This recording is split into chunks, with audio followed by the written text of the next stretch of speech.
So hello and welcome. So today the second video of that series.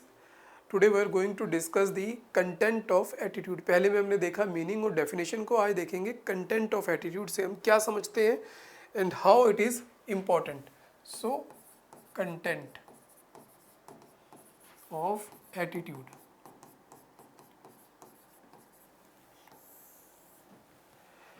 In definition, we have seen that this is the learned predisposition, that how we feel, think, act towards an object, situation, ideas in a particular manner. So इसमें तीन चीज़ें हैं ना, how we think, how we feel, how we act. Think का मतलब है thought process, how we acquire the knowledge, and this part is known as cognitive. So think का मतलब क्या है, how we acquire the knowledge through our senses, through our thought, and this is known as cognitive.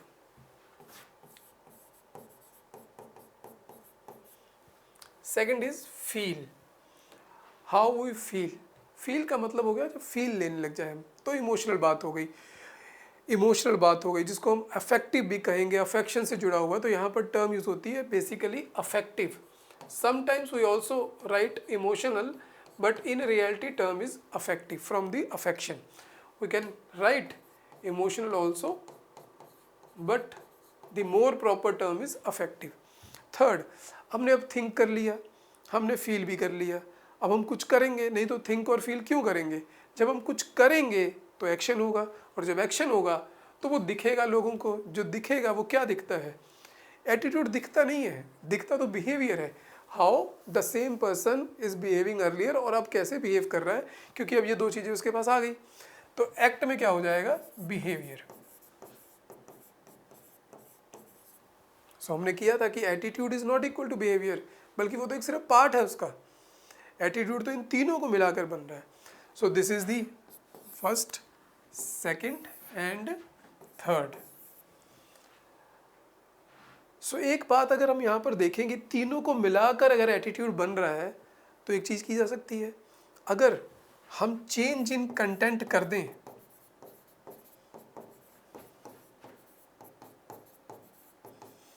तो क्या change in attitude हो जाएगा? हो जाएगा. यही काम है जिसको हम बाद में देखेंगे. चेंज इन कंटेंट करेंगे तो चेंज इन एटीट्यूड हो जाएगा, यानी कि एटीट्यूड को बदला जा सकता है अगर कंटेंट को बदल दिया जाए. कॉग्निटिव बदल दिया है, उसकी फील बदल दी जाए. एग्जांपल के साथ समझते हैं इसको. तो it can lead to change in attitude. ठीक है. So this is the first part कि क्या है कंटेंट में. कोई बहुत डिटेल में तो लिखना नहीं कहीं पे, तो सिर्फ समझना है. समझ के अपने अंदर ऐसे फिक्स कर लेना है कि अपने आप ही समझ में आ जाए क्या आंसर आना है, कैसे होना है, कैसे अप्लाई करना है. इसको समझने के लिए पहले देखते हैं कॉग्निटिव पार्ट को. Cognitive word is derive from another word which is the cognition. उतना डिटेल में जाने की ज़रूरत नहीं है. कॉग्निटिव का मतलब है हाउ अक्वायरिंग या अक्वायरिंग नॉलेज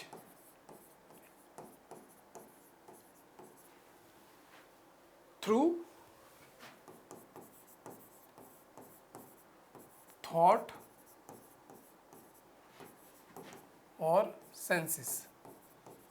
भाई सेंसेस से भी तो नॉलेज लेते हैं ना हम, कि कोई चीज़ गर्म है वो सेंस पता लग गया, देख के पता लगा कैसी नॉलेज है. देखने से ही बहुत कुछ पता लगता है, खाने से पता लगता है. सारा पढ़ना ही थोड़े है, कुछ ऑब्जर्वेशन भी तो है. That observation is from senses.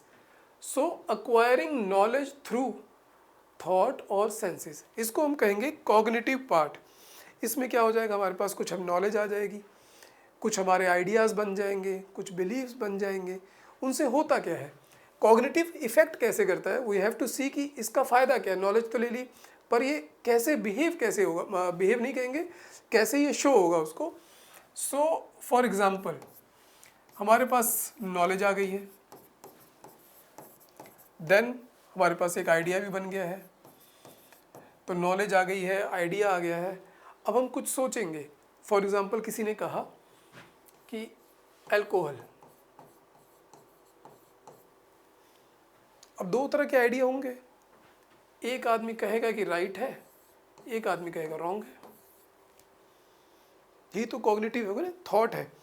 किसी ने सोचा, एक सोचना भी तो है उसमें, सोचा उसने कि नहीं ठीक है, क्यों है वो देखते हैं अभी, क्यों उसने सही सोचा क्यों गलत। एक ने कहा राइट है, एक ने कहा रॉन्ग है। ये उसके कॉग्निटिव आ गया, ये उसके एटीट्यूड के कंटेंट में ये आ गया है कि या तो ये राइट है या रॉन्ग है, एक चीज़ आ गई है उसके। उससे कहा किसी ने करप्शन, उसने कहा हाँ या तो राइट है या रॉन्ग है, दो में से एक आ जाएगी। सब आ जाएंगे इसी में, वल्नरेबल सेक्शन से लेके फीमेल के प्रति सब कुछ, कुछ भी आप जोड़ते चले जाओ हर चीज़ में आ जाएगा।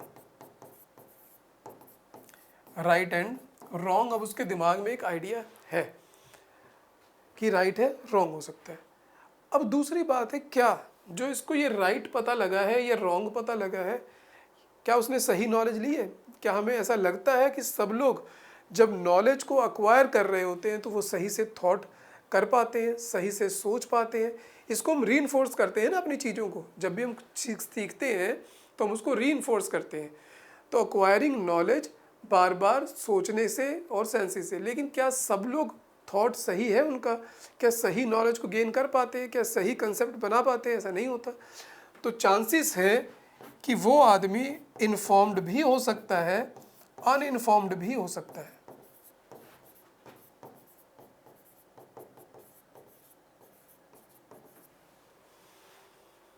अब किसी के घर में चली सारे दिन चोरी रही है, करप्शन चल रही है, अब उसके दिमाग में कॉग्निशन में क्या बैठ रहा है कि ठीक है ये, इसके बिना तो काम चलेगा ही नहीं। उसके लिए गलत चीज भी अनइन्फॉर्म्ड रूप से सही हो गई है। ऐसे ही अल्कोहल का है, किसी के दिमाग में बैठ ही गया है कि ये सही है, बट वो इन्फॉर्म नहीं है, वो अनइन्फॉर्म्ड है। उसको लग रहा है कि सही है बट इन रियलिटी नहीं, क्योंकि कुछ चीज़ें तो ट्रुथ है ही कि अगर alcohol is injurious to health तो वो तो एक फैक्ट है साइंटिफिक, बट उसको अगर कोई ना समझना चाहे तो वो उस वक्त अनइन्फॉर्म्ड हो गया और उसने अपने फैसले को गलत एंगल पे ले गया है। तो कॉग्निशन इतना पार्ट करेगा, एक जो थिंकिंग है वहाँ पर ये काम करेगा, लेकिन केवल इसी से काम नहीं चलता। हम केवल सोच कर ही फैसले नहीं लेते, हम फील भी करते हैं, और फील करने वाले में फिर कौन सा कंपोनेंट आ जाएगा? दूसरा वाला कंपोनेंट आ जाएगा, यानी कि अफेक्टिव।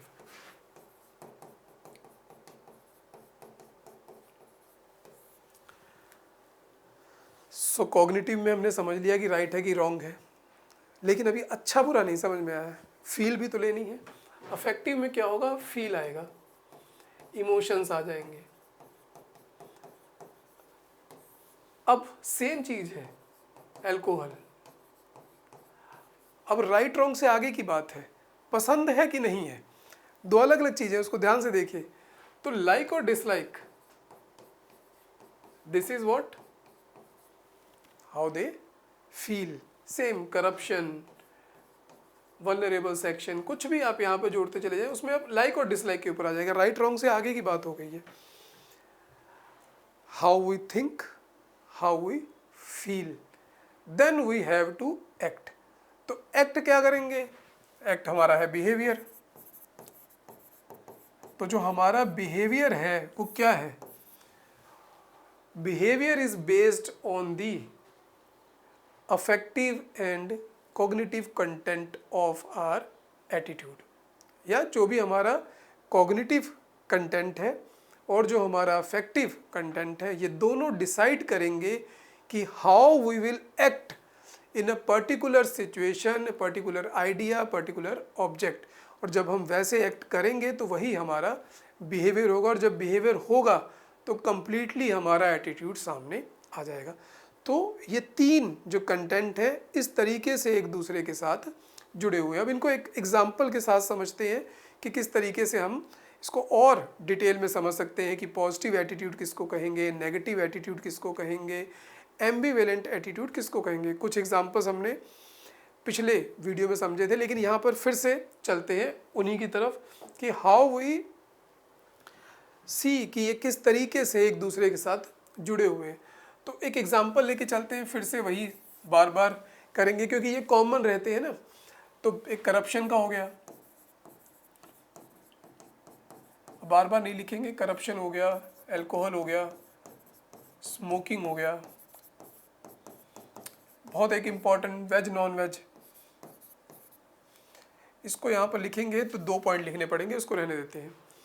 तो वेज और नॉन वेज के बारे में जो राइट रॉन्ग है, लाइक डिसलाइक है, these are based on feel, affective part और कॉग्निटिव पार्ट। तो अब करप्शन में कॉग्निटिव पार्ट किसी का कह रहा है, कई सारे एग्जांपल ले लेंगे कॉग्निटिव में। कॉग्निटिव पार्ट उसका कह रहा है कि ये गलत है, रॉन्ग। और अगर ये रॉन्ग कह रहा है तो हम आइडियली जानते हैं कि सही कह रहा है, तो इसका मतलब क्या है, ही इज इन्फॉर्म्ड, सही है उसके पास। अगर सही इन्फॉर्मेशन भी आ गई है, सही उसके थॉट प्रोसेस में भी आ गया है, तो लगभग लगभग चांसेस है कि अफेक्टिव पार्ट उसका ठीक ही होगा, यहाँ पर वो डिसलाइक ही करेगा। और जब ये डिसलाइक करेगा तो ये क्या होगा, ये करप्शन के अगेंस्ट रहेगा, अल्कोहल नहीं लेगा, स्मोकिंग नहीं करेगा। तो इसका जो एटीट्यूड बनेगा यहाँ पर, जो इसका बिहेवियर होगा, बिहेवियर में क्या हो जाएगा, यहाँ पर ये टी टोटलर हो जाएगा,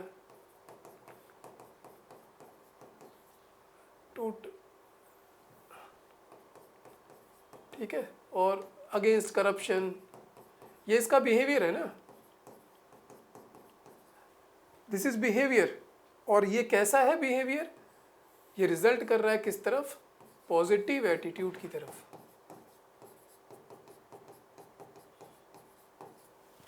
तो जिसको कल हमने समझा था उसको अगर कंटेंट में डिवाइड करके देखेंगे तो ऐसा होगा कि उसका कॉग्निटिव पार्ट ठीक था, उसका अफेक्टिव पार्ट ठीक था, तो उसका जो एटीट्यूड है वो पॉजिटिव बन गया है। इस तरीके से पॉजिटिव बनेगा। सेम यही है सारा कुछ ही, लेकिन यहाँ पर भाई साहब को समझ में आ गया कि ये सब राइट है। और अगर राइट समझ में आया है तो ही इज इन्फॉर्म्ड और अनइन्फॉर्म्ड, ये अनइन्फॉर्म्ड है, इसको अभी नहीं सही आया है, इसकी थॉट प्रोसेस ही खराब हो चुकी है, तो दिस इज अनइन्फॉर्म्ड।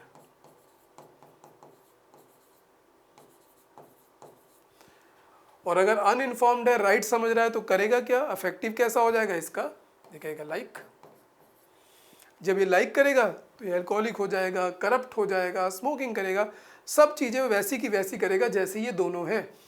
और जब इसका बिहेवियर होगा वैसा, तो इसका जो अंत में एटीट्यूड बनेगा वो कैसा बनेगा, नेगेटिव।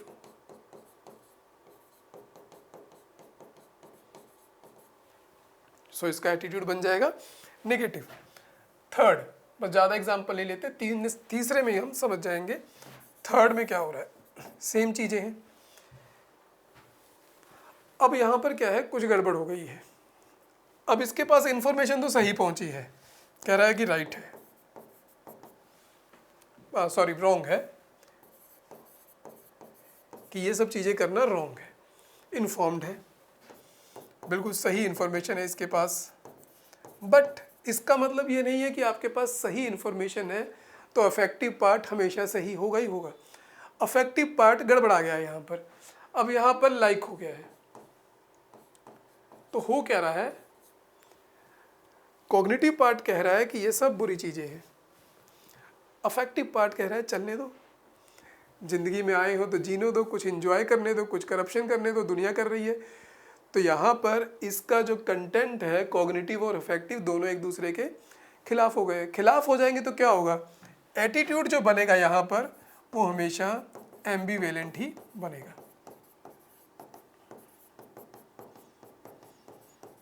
और एम्बिवेलेंट एटीट्यूड बनने का मतलब है हमेशा ही कन्फ्लिक्ट वहाँ पर बना रहेगा। बहुत सारे लोग आपने देखे होंगे करप्शन के मामले में उनका पक्का है, उनको कोई सोचना ही नहीं है। बहुत से ऐसे लोग हैं नहीं करनी, बहुत से ऐसे लोग हैं कर लेता आज, अगर तो बन जाता काम, आज ना करता तो ठीक रहता, कल कर लेता तो ठीक रहता। तो वो क्या है, परमानेंट कन्फ्लिक्ट है। क्यों, वहाँ पर ऐसा इशू हो रहा है, वहाँ पे उनके कंटेंट में प्रॉब्लम है। कॉग्निटिव पार्ट कुछ और कह रहा है, इमोटिव पार्ट कुछ और कह रहा है, और जो बिहेवियर है वो कुछ और बन रहा है, और परमानेंट वहाँ पर कन्फ्लिक्ट है। और ये कन्फ्लिक्ट जब आगे बढ़ जाए बहुत ज़्यादा, इसको ही कहते हैं एटीट्यूड और बिहेवियर में गैप। इस गैप को अगर बढ़ा दें तो एक पोजीशन बन जाती है, एक सिचुएशन आ जाती है, जिसको अभी तो नहीं करेंगे आज हम, जिसको कहेंगे cognitive dissonance.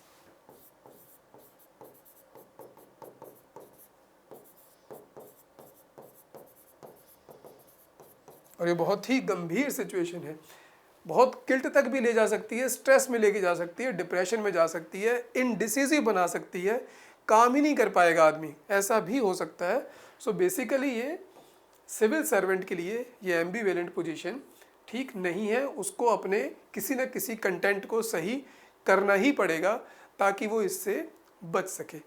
So these are the how content. अब इसमें से अगर हम देखें, इसमें कुछ इससे कुछ इंटरप्रिटेशन करें ताकि हम जब केस स्टडी करेंगे या वहाँ पर इंटरव्यू में कोई सवाल पूछे या आपको सही में डिसीजन लेना हो तो समझ में आए कि करना क्या है। तो यहाँ से 2 पॉइंट निकलते हैं। अगर पहले वाले केस को देखें जिसमें दोनों सही थे, तो पहले और दूसरे वाले में जिसमें नेगेटिव एटीट्यूड बनता है और पॉजिटिव बनता है, यहाँ पर क्या था, जो ABC कंपोनेंट थे तीनों ये अलाइंड थे, जैसा वो कॉग्निटिव था वैसा ही अफेक्टिव था, उसी का बिहेवियर था, सही था उसके हिसाब से, कंसिस्टेंसी थी।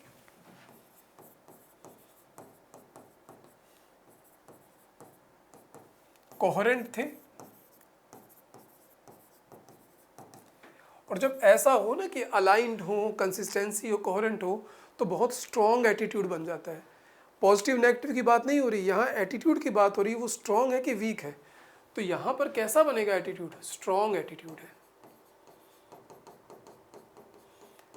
यहाँ पर चेंज करना फिर बहुत मुश्किल काम है, फिर आप समझा नहीं सकते। अगर किसी को मिले आप, या तो वो बिल्कुल ही उस तरफ का है जिसने सही मान लिया करप्शन का, आप समझाते समय थक जाओगे, क्योंकि उसके दोनों अलाइंड है, उसका कंसेप्ट ही क्लियर है, कॉग्निटिव और अफेक्टिव पार्ट दोनों को पता है कि सही है, उसका बिहेवियर वैसा, वो नहीं मानेगा। कोई बहुत पक्का अल्कोहलिक वो नहीं मानेगा, आप कुछ नहीं कर सकते वहाँ पर, आप चेंज करवा ही नहीं सकते एटीट्यूड। डिफ़िकल्ट वाली सिचुएशन है यहाँ पर। लेकिन जो थर्ड था वहाँ पर क्या था, ABC अलाइंड नहीं थे, नॉन अलाइंड थे। देन दे वर इनकंसिस्टेंट और incoherent. This means weak attitude.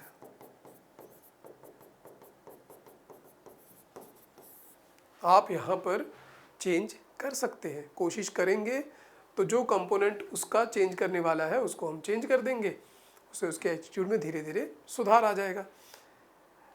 तो ये उससे एक इंटरप्रिटेशन निकलती है और इससे हमें पता लगेगा कैसे अपने एटीट्यूड को हमें अप्लाई करना है जब प्रैक्टिकली डिसीजन लेने हैं। लेकिन यहाँ पर अगर इस वाले पार्ट को देखें, स्ट्रॉन्ग एटीट्यूड को, क्या आपको लग रहा है कि हर स्ट्रॉन्ग एटीट्यूड एथिकल ही है? अगर इसकी बात करें कि पहले वाले में, तो उसका जो एटीट्यूड है क्या वो एथिकल है? हाँ, वो एथिकल है, कंसिस्टेंट है, अलाइंड है, कोहेरेंट है, बट एथिकल भी है और पॉजिटिव भी है। बहुत सारे इंटरप्रिटेशन हो जाएंगे, ये सारी समझनी है ताकि उस केस स्टडी के खेल को समझा जा सके, लाइफ में भी काम आएगा। सेकंड वाले को देखें तो क्या उसका एटीट्यूड एथिकल है? नहीं है, उसका एटीट्यूड तो अनएथिकल है। बट ओवरऑल एटीट्यूड कैसा है? वो भी नेगेटिव है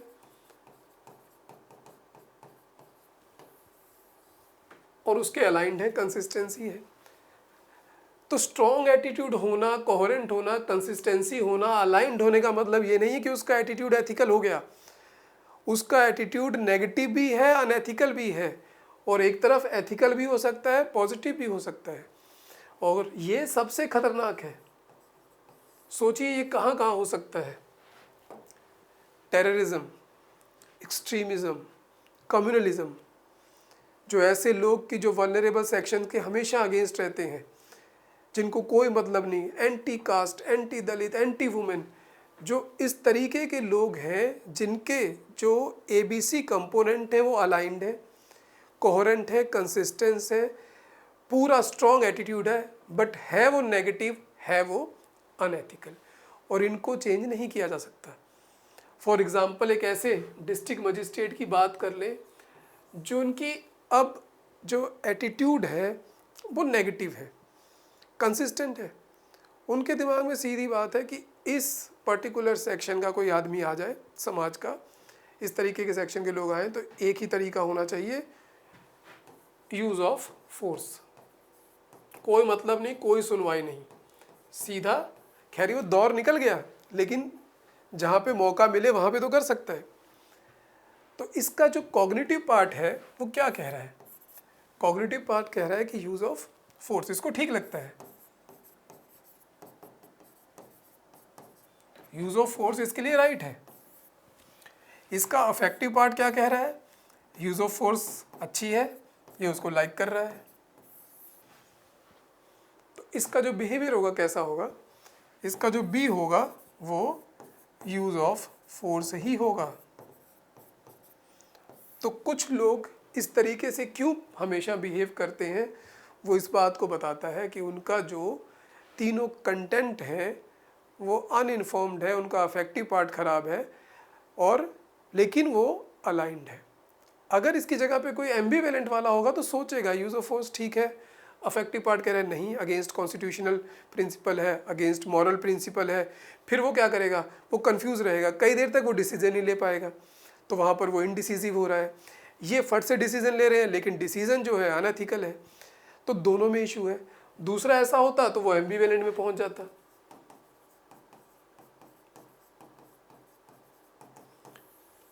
वो डिसीजन नहीं ले पा रहे, वो धीरे धीरे रोज़ नहीं ले पा रहे डिसीजन, रोज़ ऊपर से डांट पड़ रही है, धीरे धीरे उनको लग रहा है कि अब मैं ही किसी काम का नहीं बचा हूँ, फिर वो स्ट्रेस में जाएंगे, फिर वहाँ पर कॉग्निटिव डिसोनेंस हो जाएगा, जिसको हम समझेंगे नेक्स्ट वीडियो में देखते हैं।